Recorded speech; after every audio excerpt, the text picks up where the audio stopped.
Inspector. My name is Cheli Singletary, and this is my informative speech on the best tips and strategies to gain a interview.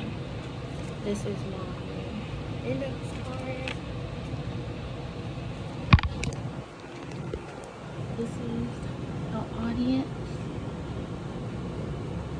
Wait, well, one left, so I'll wait till you get back.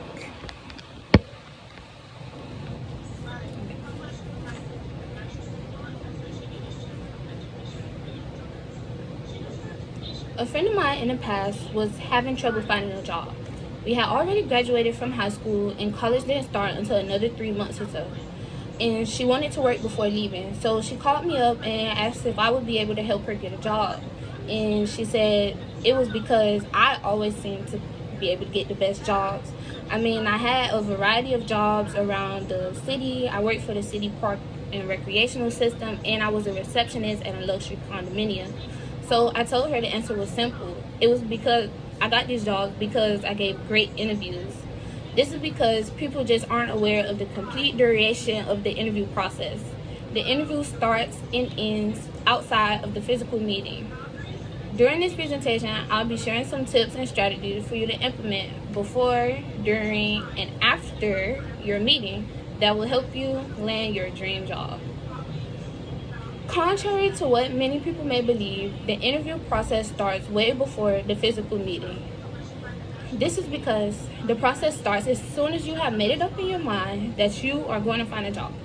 So you have to start by networking and building your resume. First, according to Joseph Thomas of the American Library Association, participating outside of your everyday work environment may offer your connections and experiences that could be used to your advantage. It is important for you to realize that every time you put yourself out there in public spaces, you are networking. You can meet anyone at any time, gain an internship, an invitation to other networking events, and even some knowledge that could help you in the future. So after you have successfully completed networking to build yourself, then you are going to establish a resume. Having a resume is a marketing tool that allows you to sell yourself as a potential candidate through your accomplishments, skills, and education. In addition to the basic of a resume that includes, your name, your address and phone number, you will put your experience, education, and skills. However, according to Helen Ann Brown Essenstein, the ambassador of Modern Language Association, she said that well-rounded resumes end with a statement of philosophy or purpose. Here is where you would input other aspects of your life that you feel your employer should know about you or that hold significance.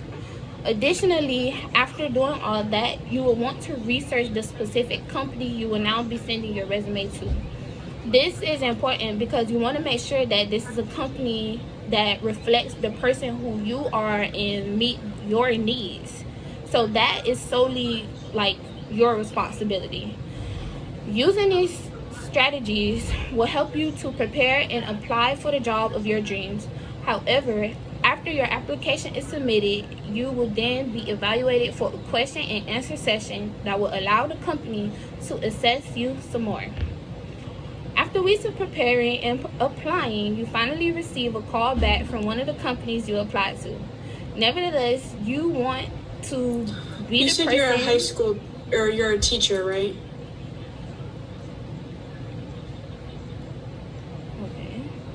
Okay. Nevertheless, you want the person who is interviewing you to judge you for your qualifications and who you are as a person. According to Roxanne in the article about the job searching process, during this portion of the interview, companies are no longer reviewing your knowledge, skills, and abilities. Rather, they are looking at your interpersonal skills and your ability. Your interpersonal skills include things like your communication skills, teamwork, problem solving skills, and some of the most generic interpersonal skills say that you could be judged on your appearance, your body language, and your speech.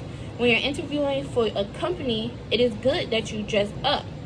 Next, Epstein of the Modern Language Association also shared that watching the candidate in a social situation allows search committees to observe social skills and nonverbal communication, such as how comfortable the candidate is in making conversation and filling in gaps.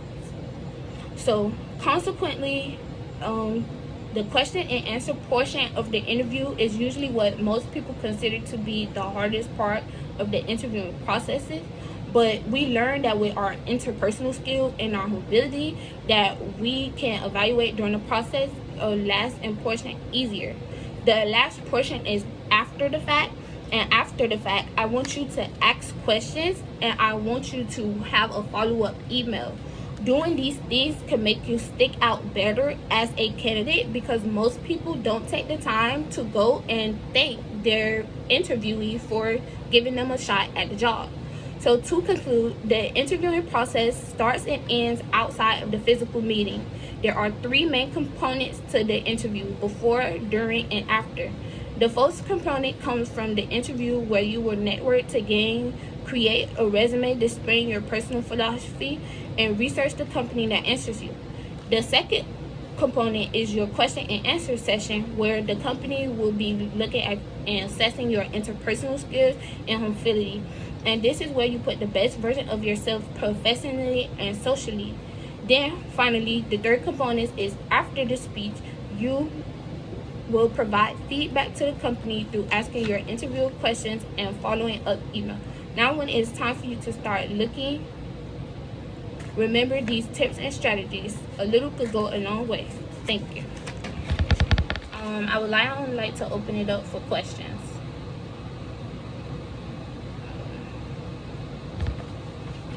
What are some other questions you could ask the interviewer? I know you already gave one, but what are some other good questions? Another good question would just be asked about like benefit packages that the company may have to offer, because that type of stuff usually won't be displayed on their like website. Basically anything that you won't find on their website that would be appropriate to ask.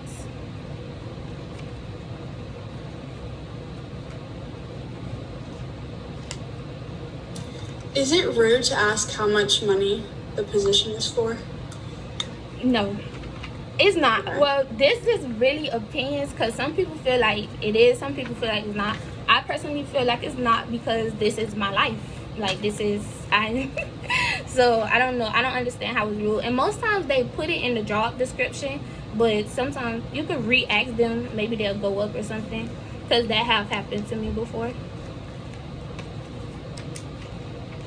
When you say you can get vulnerable, it's okay to get vulnerable in the interview. How vulnerable would you say you can get without crossing a line? And all the boundaries are set up to you, because certain questions they can't ask you. But sometimes when you're describing a situation you may have been in, you will have to get personal for them to understand the story.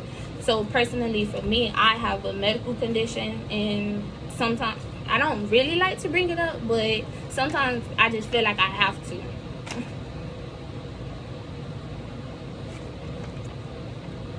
Okay, I think I'll be 7 minutes, so that should be enough. Thank you.